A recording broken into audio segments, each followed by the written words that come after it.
Welcome to The Explainer.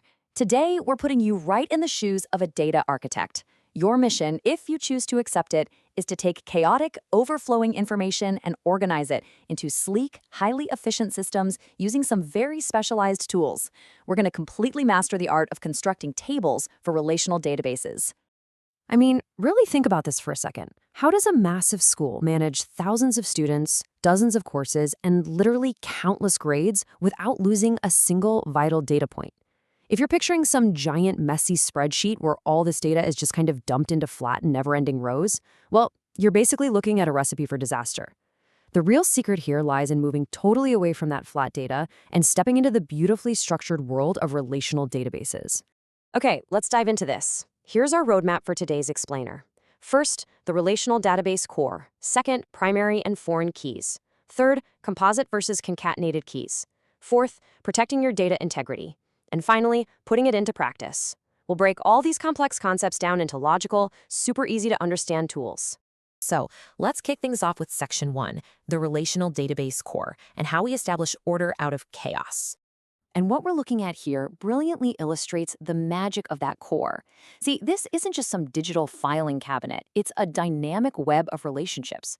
Notice how the employees, departments, orders, and enrollments tables are completely separate entities, but they're all securely linked right back to that central database. By splitting data into these linked tables, we build a system that can handle massive amounts of information without even breaking a sweat. Which brings us to this absolutely crucial concept. Each fact is stored once and can be connected accurately. I really want you to treat this as the rule of one mantra for our entire explainer today. This single philosophy is what prevents the absolute nightmare of duplicated, error-prone data. Think about it. If an employee moves to a new house, you definitely don't want to update their address in 15 different places. You store it once and you connect it everywhere. Moving right along to Section 2, primary and foreign keys. These are the major architectural tools we use to enforce that rule of one. Let's start with the absolute foundation of any database table, the primary key. Simply put, this is a field that uniquely identifies each and every record in a table. Think of something like a student ID in a student table. Having this guarantees that no two records are ever confused for one another. Even if two students happen to have the exact same name, like John Smith, their primary keys ensure the database knows exactly who is who. Now, what's really interesting here is seeing that primary key in action across different tables. Notice how customer ID 102 belongs to Amina Ali in Leeds. Her personal details stay completely safe, isolated right there in the customer's table. But when Amina places an order for 8450, we don't write out her name and town all over again. No way. Only her ID of 102 needs to jump over to the orders table. And you know that jumping ID? It actually has a special name.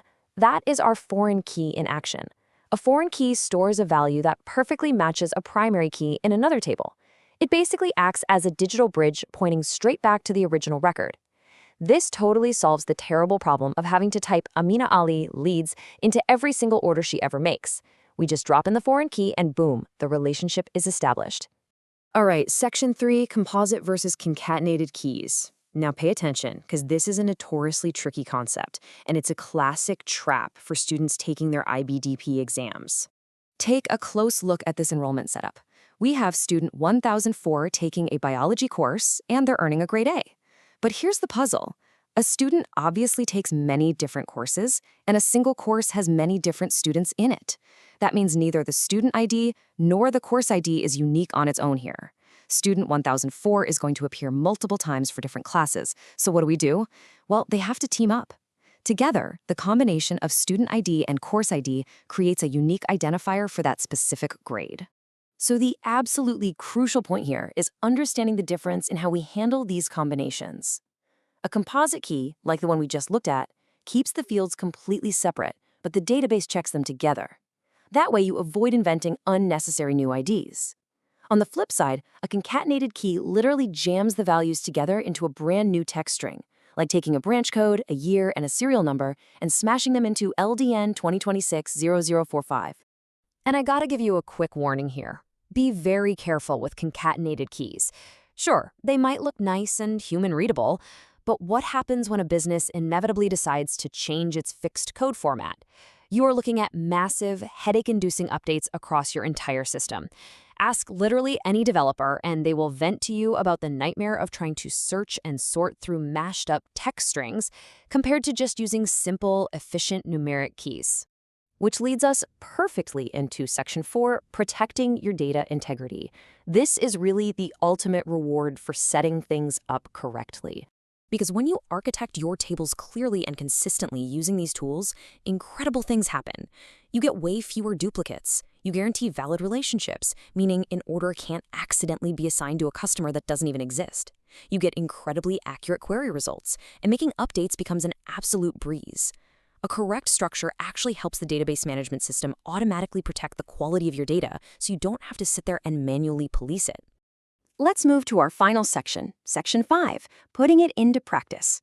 Let's see how this all builds together in a real-world architectural scenario.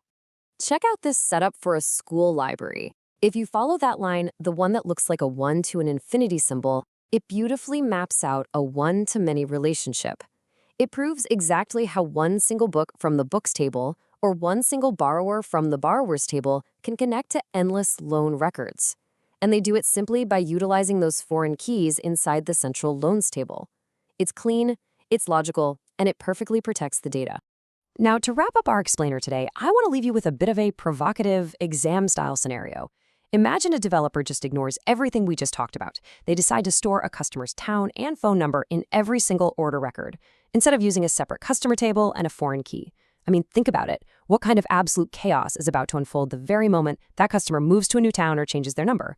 Picture the duplicates, the broken records, the total collapse of data integrity. It really makes you realize just how crucial our rule of one is, doesn't it? Keep that rule right in your back pocket the next time you look at a massive set of data. Thanks so much for joining me for this explainer, and keep building those brilliant structures.